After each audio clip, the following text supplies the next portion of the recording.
Can we understand fear as a source of energy and motivation? What does it take to overcome fear?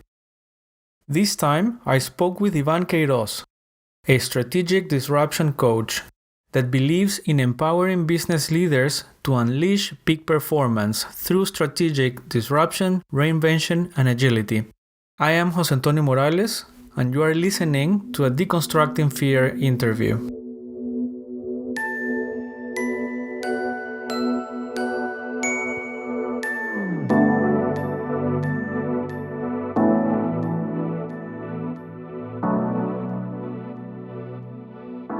I'm going to just talk about a story that's related more to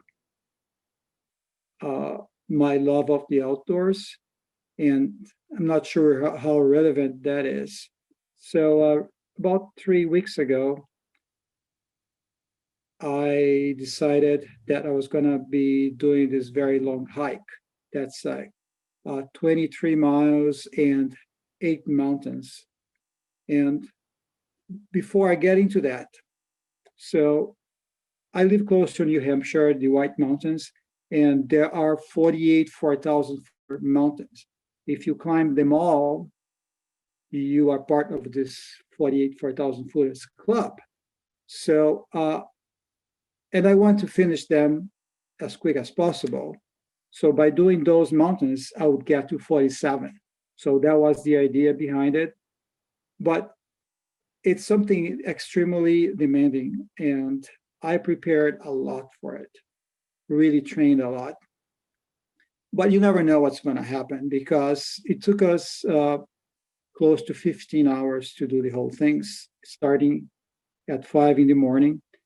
And so we go there without the excitement to do it, but also some fear, because what something happens? What if I cannot do it? What if I fall? What if I have an accident? So that fear is ever present, but also gives energy. And you go and do it, and being very mindful that that fear is there. And the main reason for the fear is protection, to protect you.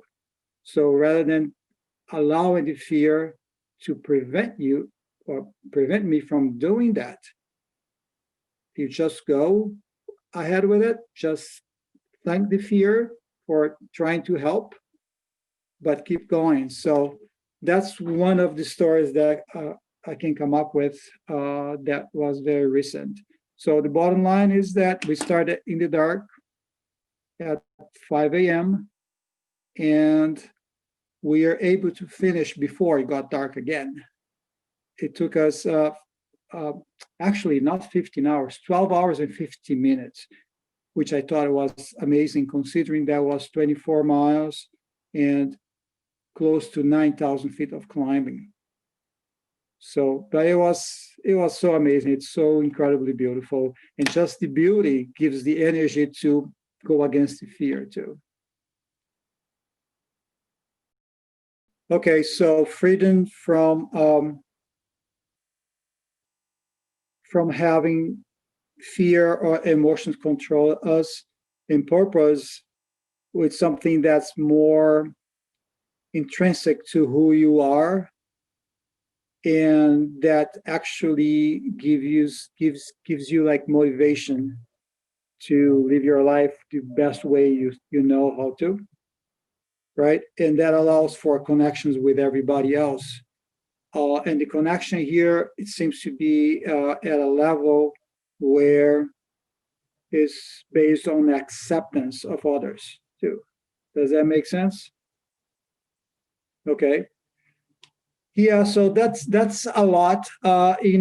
First of all, and this could be a very long answer here, but I'm going to try to simplify it.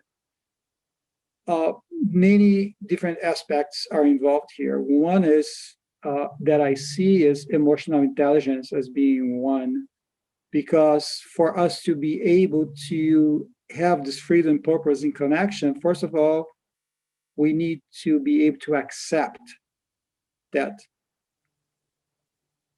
we experience fear, and there's nothing wrong with that. That's part of our makeup as human beings. Okay. And rather than trying to fight the fear, it's trying to understand the fear. What is the fear that's trying to tell us? And as I mentioned in my example, yeah, I mean, it's okay to have fear, and you can use the fear as energy to, because there is a lot of energy. Once we are fearful, we have a lot of hormones running through our bodies. You have adrenaline, we have all the stress hormones, and that gives energy if you know how to use it. So, and by just being able to really accept that as something natural, and learn how to be agile with that and not fight, but look at why is it showing up. It allows us to have this sense of freedom. Again, it's not that you're going to be getting rid of it, but you know how to use it uh, for our own benefit. And with that too, that gets us to, rather than freezing us and stopping us from moving forward, by having that acceptance and knowing that it is there for a reason, we'll be able to continue towards our goals and whatever we want, the direction you want to go. And by default too, I mean, I think that helps with our relationships, our connections, because if we are able to know what's going on with us, rather than that fear stopping us, it's going to help us, actually motivate us to connect with others who may support us and may maybe help us to handle that fear in a very constructive way, without letting the fear dominate our lives, take over our lives, and basically get on the traditional fight, flight, or freeze state where we are basically hopeless. So this past week, I attended a summit, and this is something that I learned last minute. I didn't even know about it, and so I got an email. They're looking for people to lead a discussion group. And they said, "Wow, this is a great opportunity for me. You know, I have a lot that we could discuss."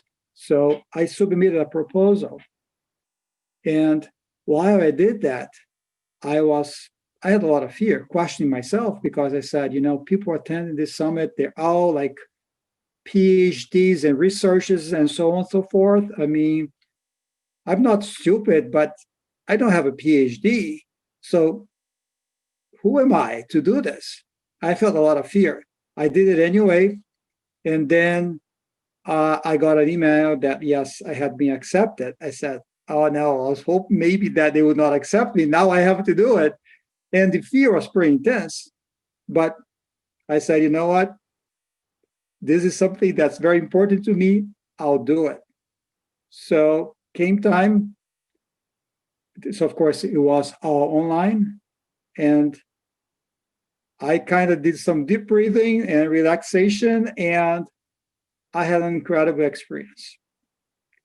Now, if I had given in to my fears, many things would have happened. Number one, I would be feeling terrible about myself for not have tried, and I would not have the confidence that I have now, because I faced my fears and I did it anyway. If we don't have fear, if fear is eliminated, we die. We need fear. That's something that I truly believe. There's a story about a very rare condition. I don't know the name of the condition. And I heard about a woman in England that she has that condition, and for some reason she doesn't feel fear. So she gets herself in a lot of trouble, because, for example, you can cross the street and not even look to see if cars are coming, because, you know, we have no fear. And there's another another story here too, about this rock climber. There is a documentary about him. I escaped my mind the name of the documentary. He has something with his amygdala that it's not that he doesn't have fear. He doesn't fear. He doesn't feel as much fear. So what happens is that he does this crazy stuff, all this rock climbing, extremely dangerous, because he's okay with that. He doesn't feel that fear that we do. So in theory, waking up without any fear, in theory, that would be great. But unless there are many different changes on our species as human beings, we would not survive.